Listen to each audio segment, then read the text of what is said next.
Olá, olá, minha gente! Como é que vocês estão? Hoje a gente tá aqui pra bater um papo sobre uma coisa que pra mim mesma sempre foi uma grande angústia. Sempre não, mas por muito tempo foi uma grande angústia. E hoje eu acho que eu tenho algo mais delineado, que é: um homem pode ser feminista?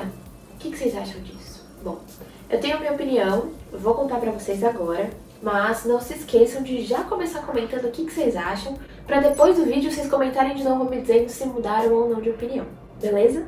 Então, bora lá, pega seu chazinho e bora conversar.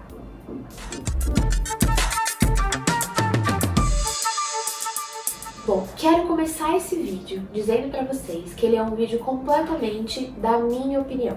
Eu não sou porta-voz de nenhuma autora, eu não tô representando nada além das minhas próprias ideias. As minhas ideias são pautadas em leituras que eu fiz e na minha interpretação fui juntando tudo e formando a minha visão crítica sobre esse assunto, de homens poderem ou não ser ditos como feministas. A minha opinião pode mudar. Pode ser que assim que a gente termine esse vídeo, você faça um comentário muito incrível lá embaixo e me traga um outro ponto de vista e eu diga, putz, faz total sentido, mudei minha opinião. Pode ser que não também, né? Tô super aberta a gente fazer uma troca super saudável e construtiva. Nada de desrespeito, porque já recebi desrespeito aqui no canal e não tenho paciência pra isso, não acho correto, simplesmente apago e pronto.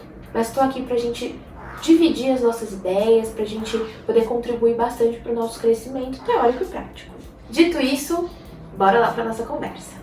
Eu queria começar o nosso bate-papo conceituando. Vocês sabem que eu gosto de dar uma contextualizada para depois trazer a minha opinião. Então, se você quer ir direto na opinião, avança um pouquinho. Mas eu acho que vale a pena você ficar e ver essa conceituação, porque eu acho que ela é muito coerente. Então, a primeira coisa que eu queria conceituar é feminismo. Eu vejo como um movimento coletivo que tem por objetivo mudar as estruturas de poder da nossa sociedade. O que eu tô querendo dizer com isso?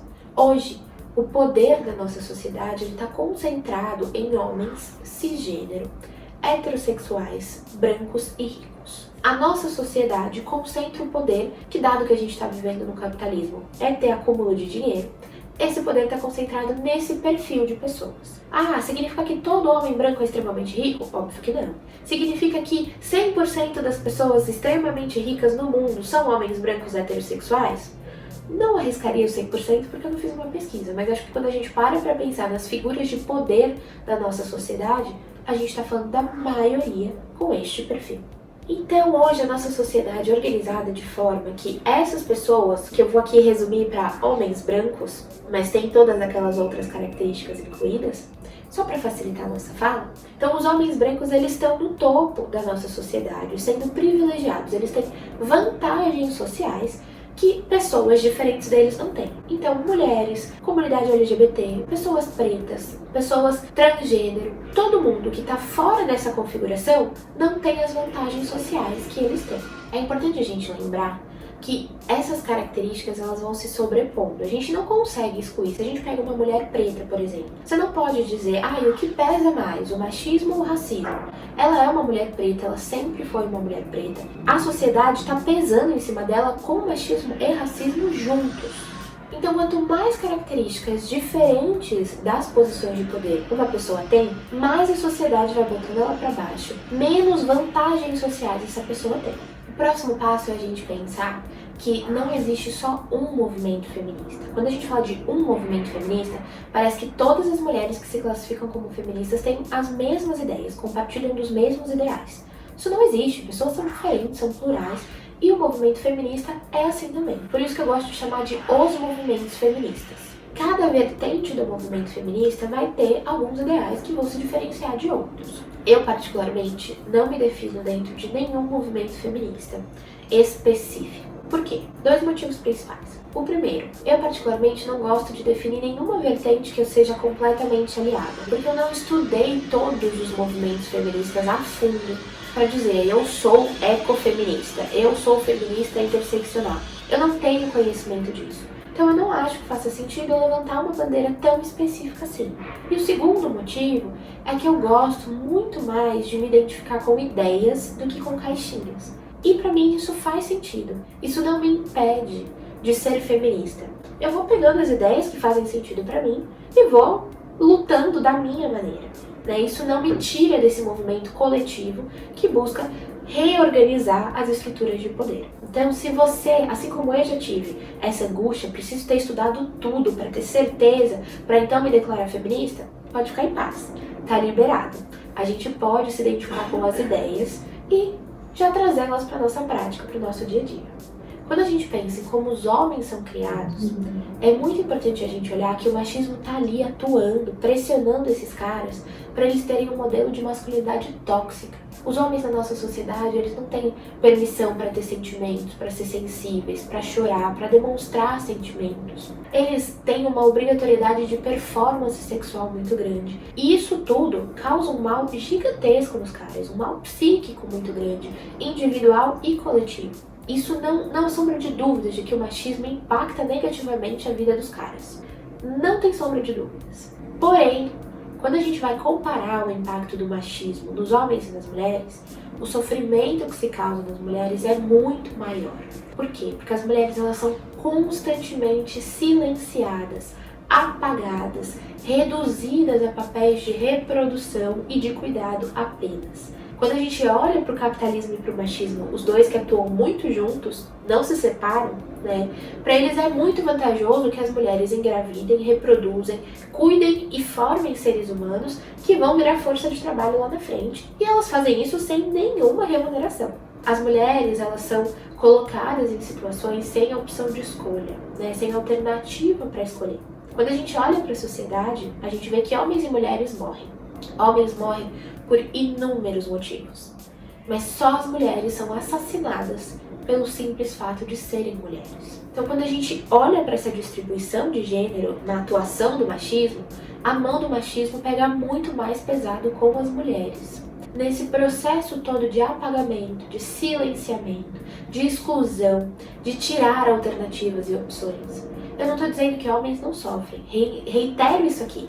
Homens sofrem sim com o machismo, mas a pressão, a dor é muito forte aqui em nós mulheres. Na minha opinião, os feminismos eles vêm como uma forma, uma alternativa para se opor à forma como a nossa sociedade está estruturada em relação ao poder, mas também para se colocar contra esse silenciamento.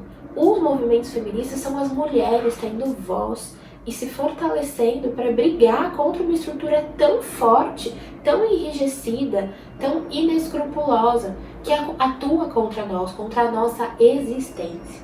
Por isso eu acredito que dizer que um homem é feminista é retirar o protagonismo dessa luta de nós mulheres.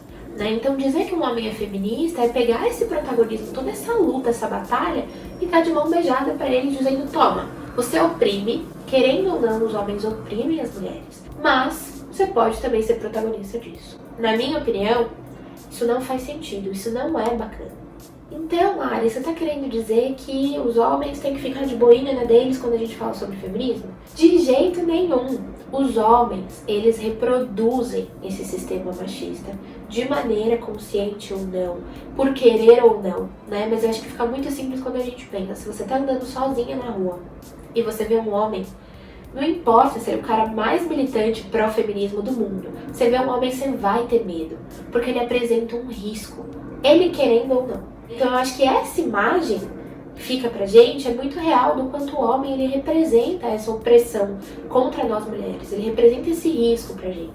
Dado isso, é também responsabilidade dos homens, e eu acredito que principalmente responsabilidade deles, acabar com o machismo, né? E o ponto deles não serem classificados como feministas é, pra mim, uma questão simplesmente de jogo de palavras pra gente garantir que o protagonismo vai se manter na nossa mão. Mas eles têm que ter atuação sim, eles têm que ter uma atuação antimachista. Né? Os homens não são classificados como feministas por uma questão de deixar, de garantir que o protagonismo vai ficar na nossa mão. Mas eles sim podem ser classificados, se classificar como antimachistas e atuar estudando, ouvindo, estando atentos e fazendo mudanças principalmente na sua roda de atuação.